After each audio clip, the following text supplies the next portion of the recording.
Bismillahirrahmanirrahim. Assalamualaikum warahmatullahi wabarakatuh. Kembali lagi bersama saya serta tim MGMP Matematika Madrasah Aliyah Husnul Khotimah Kuningan.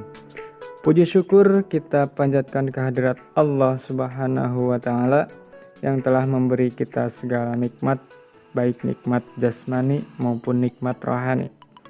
Salawat serta salam semoga tetap tercurah limpahkan kepada Nabi Muhammad Sallallahu Alaihi Wasallam, kepada keluarganya, kepada sahabatnya, kepada tabi'in dan tabi'atnya, serta tak lupa kepada kita selaku umatnya yang insya Allah mendapat syafaatnya di akhir zaman nanti. Amin ya Rabbal Alamin. Baik, tak panjang dan tak lebar, kali ini saya akan membahas materi matematika wajib kelas 11 masih dengan tema atau bab turunan atau diferensial. Dan alhamdulillah pembahasan kali ini adalah pembahasan terakhir kita dari materi turunan, yaitu tentang penerapan turunan dalam kehidupan sehari-hari.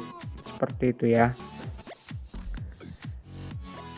Jas merah, jangan sekali-kali melupakan sejarah bahwasanya di dalam turunan diferensial kita sudah melewati beberapa subbab, yaitu pengertian diferensial, aturan-aturan dari turunan, persamaan garis singgung kurva, fungsi naik, fungsi turun, dan nilai stasioner atau titik stasioner. Dan alhamdulillah kita sampai kepada penerapan turunan atau aplikasi turunan dalam kehidupan sehari-hari. Semoga tidak melupakan sejarah bahwasanya kita pernah belajar subbab-subbab berikut, dan jangan sampai kalian melupakannya begitu saja, karena itu akan berpengaruh pada materi-materi selanjutnya. Persamaan garis singgung kurva sudah.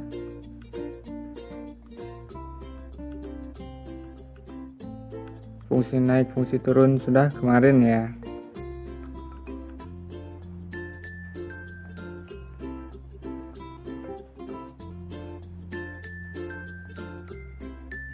Baik, inilah penerapan turunan dalam kehidupan sehari-hari. Perlu kita ketahui bahwasannya sering sekali banyak pertanyaan dari santri atau murid, untuk apa sih kita belajar matematika terutama dalam hal turunan atau diferensial, seperti itu ya.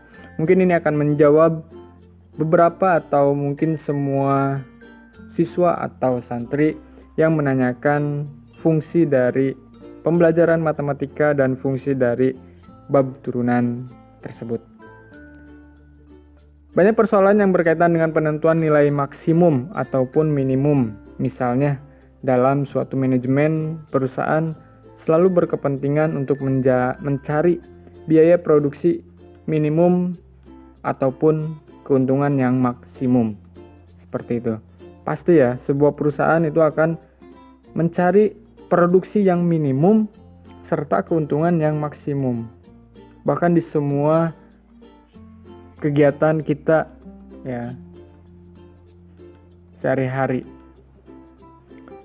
Baik, kita ke contoh ya. Di sini jika suatu proyek akan diselesaikan dalam X hari, ya di sini X hari, maka biaya proyek per hari adalah 2X plus 1000 per X dikurangi 40.000 rupiah dalam Rp1.000.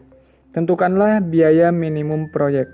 Jadi sugestinya kita punya proyek nih yang akan diselesaikan entah berapa hari dengan biayanya berupa persamaan matematika atau berupa seperti ini ya, dalam Rp1.000.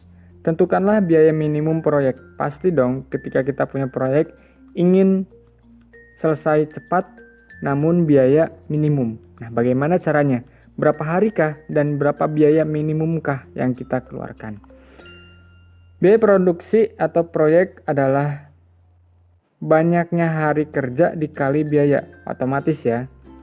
Biaya proyek itu kita membayar proyek tersebut dari banyaknya hari dan dikali biaya yang dikeluarkan per harinya. Maka kita bisa misalkan T itu adalah biaya proyek. C di sini adalah banyaknya hari kerja. D di sini adalah biayanya. Seperti itu ya. Dimana di sini D adalah banyak hari kerja. Nah, tadi D adalah banyak hari kerja ya dikali biaya. Seperti itu ya. Oke.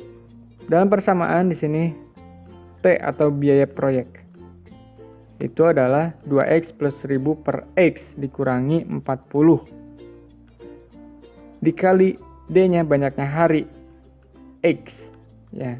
X di sini kita simbolkan dengan D ya, di sini adalah C. Maka bisa kita simpulkan atau kita jabarkan, kita kali pelangi semua terhadap X. 2X dikali X 2X kuadrat min 40 dikali X min 40X. 1000 per X dikali X, tinggal X nya coret ya, karena ini pembagian ya, coret jadi 1000 ya, seperti itu. Agar diperoleh biaya minimum, maka turunannya itu harus sama dengan 0 ya. Ketika kita ingin biaya yang sangat minimum, turunan dari sebuah biaya itu adalah 0. Ya iyalah, pasti 0 ya. Seperti itu. Kita turunkan dari biaya proyek tersebut. 2X kuadrat kita turunkan, 2-nya kita kedepankan. 2 dikali 2, 4. X-nya berkurang 1 dalam pangkatnya. Ya. Kemudian min 40X, X-nya habis. Atau pangkat 0 ya 1 ya. Seperti itu. 1000-nya ya jadi 0. Sama dengan 0 karena minimum. 4X min 40 kita pindah ruas ke kanan. Jadi 40. 4X sama dengan 40. X-nya 10. Ya, seperti itu ya. Jadi agar diperoleh biaya minimum, maka proyek harus diselesaikan dalam waktu 10 hari. Nah, ini kan X hari. X 10 berarti 10 hari. Ya. Nah, kita udah tahu nih, proyek kita bakalan selesai dalam 10 hari. Untuk meminimumkan di dalam biayanya. Nah, sekarang kita mencari biayanya. 10 hari itu berapa sih biayanya? Kita substitusikan X-nya sama dengan 10 ke persamaan yang pertama. Ini ya. 2X kuadrat min 40X tambah 1000 untuk mencari biaya minimum. Maka di sini TX sama dengan 2X kuadrat min 4X 40X ditambah 1000. Kita masukkan saja X-nya 10 hari ini, X ini, 10 ini ke X. Substitusikan atau masukkan. Atau menggantikan. Gantikan. X-nya gantikan. Nah, ini perkalian, hati-hati. Ini perpangkatan. 2 dikali 10 pangkat 2, 100. Dikurangi 40 kali 10, 400. Ditambah 1000. 2 dikali 100, 200, dikurangi 400, ditambah 1000, hasilnya 800. 800 apa? Ya, dalam Rp1.000. Kalau dalam Rp1.000 berarti dikali 1000 ya. 800 dikali 1000, yaitu 800.000. Ya, berarti ketika kita punya suatu proyek dengan persamaannya seperti ini, kita memerlukan 10 hari pengerjaan dan biaya yang paling minimum itu 800.000. Seperti itu.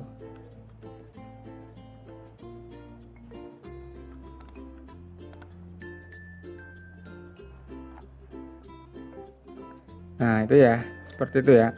Baik, kita ke contoh yang kedua ya. Di sini ada sebuah kotak tanpa tutup. Ya, nih kotak tanpa tutup. Dengan alas berbentuk persegi akan dibuat dari karton. Jika luas permukaan kotak yang dapat dibuat dari karton yang tersedia sama dengan 48 cm kuadrat, tentukanlah atau persegi ya. Tentukanlah ukuran kotak agar volumenya maksimum. Biar apa sih kita belajar kotak-kotak seperti ini ya? Nah, barangkali ya kita punya perusahaan, ingin membuat sebuah wadah atau hal lain sebagainya, atau membuat sumur atau apalah ya, bak atau apa, kita bisa menggunakan sistem turunan ini. Sebuah kotak tanpa tutup, kita nggak ada tutup ya ini ya, dan alas berbentuk persegi. Nah, alas di sini berbentuk persegi ya, akan dibuat dari karton.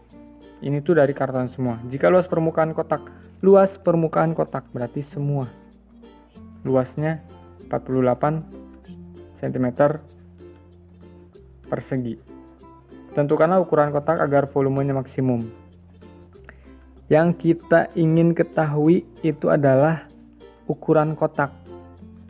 Berarti di sini ada yang namanya panjang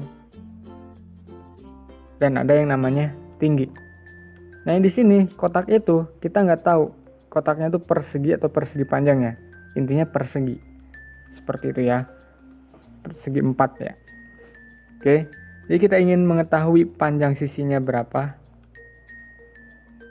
Kemudian panjang lebarnya berapa, tingginya berapa. Karena di sini alasnya berbentuk persegi, berarti di sini panjang sisi alasnya itu sama ya. Oke. Dan tingginya pasti berbeda ya. Oke, kita ingin tahu yang namanya di sini panjang dan tinggi. Oke, X kita sebut panjang alas, T kita sebut tinggi. Maka luas permukaan kotak tanpa tutup. Kenapa pertama kali yang kita cari adalah luas permukaan kotak, nggak langsung X dan T nya? Karena kita perlu X dan T itu dari luas.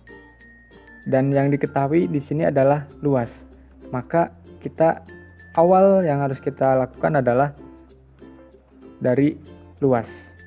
Luas sama dengan X kuadrat ditambah 4XT.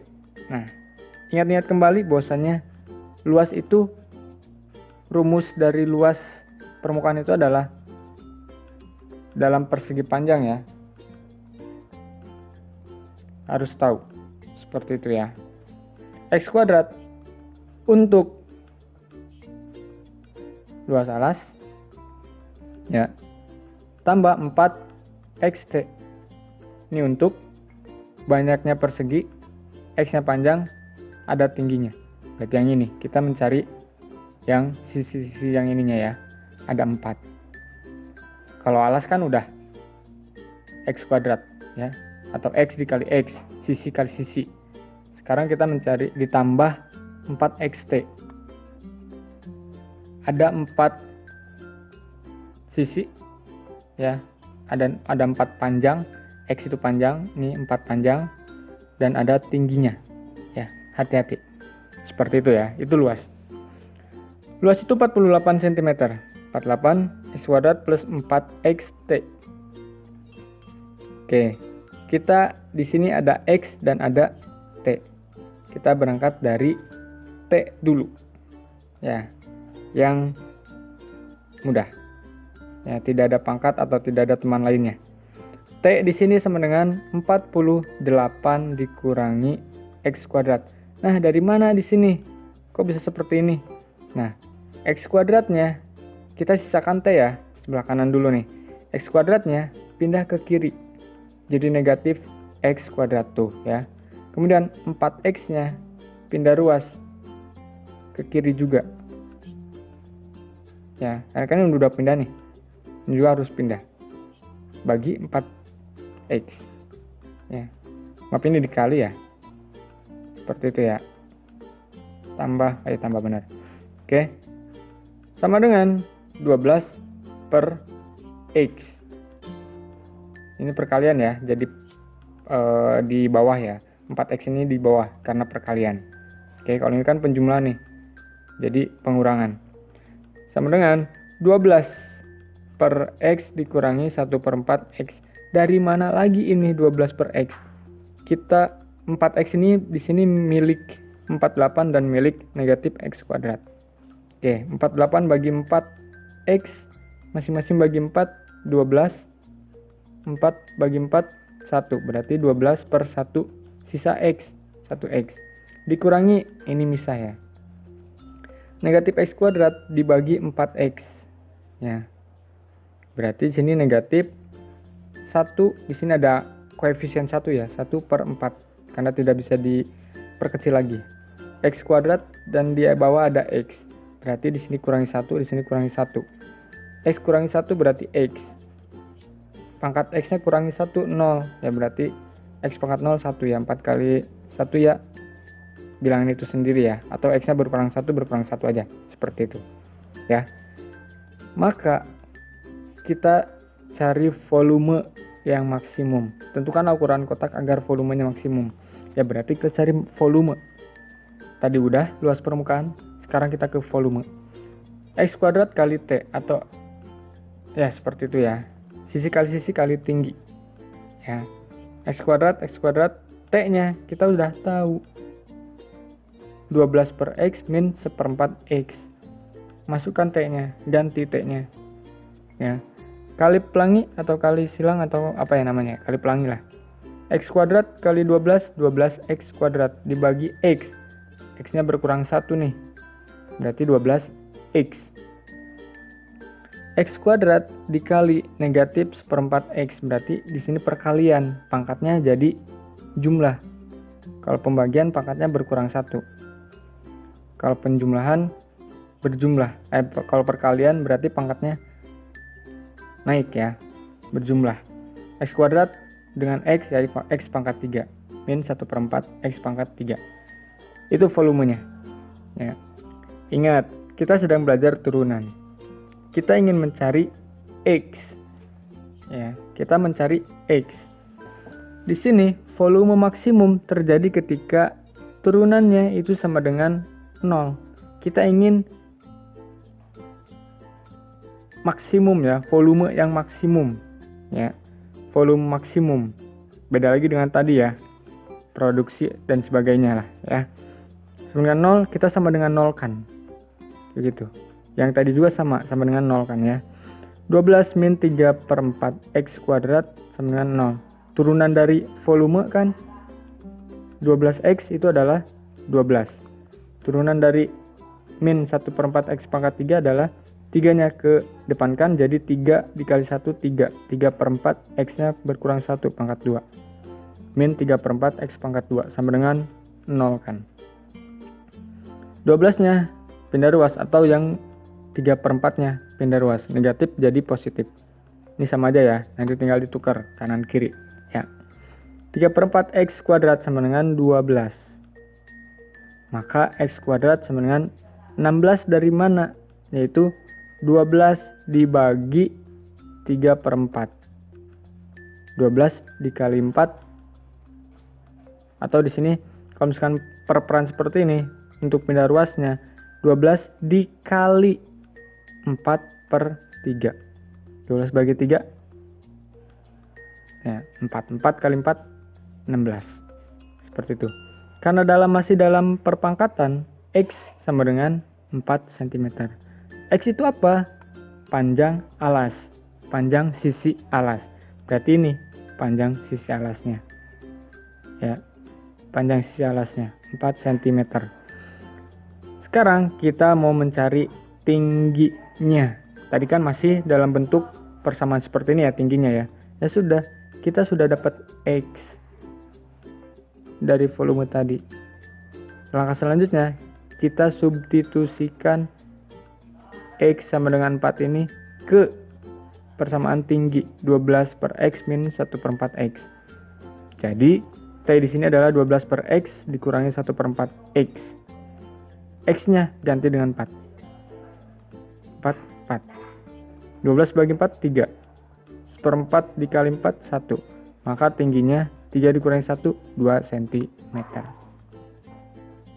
Ya, seperti itu. Baik, alhamdulillah pertemuan kali ini dan pertemuan tema atau bab turunan diferensial sudah selesai. Kita tuntaskan ya. Jika ada suatu pertanyaan atau beberapa pertanyaan bisa kalian sampaikan kepada pengajar matematika wajib kelas 11-nya, yaitu ada saya sendiri Hafiz Hafizuddin. Kemudian ada Ustadz Septian Budianto, Ustazah Heni Nuryani, sama Ustazah Ririn Nuraini ya.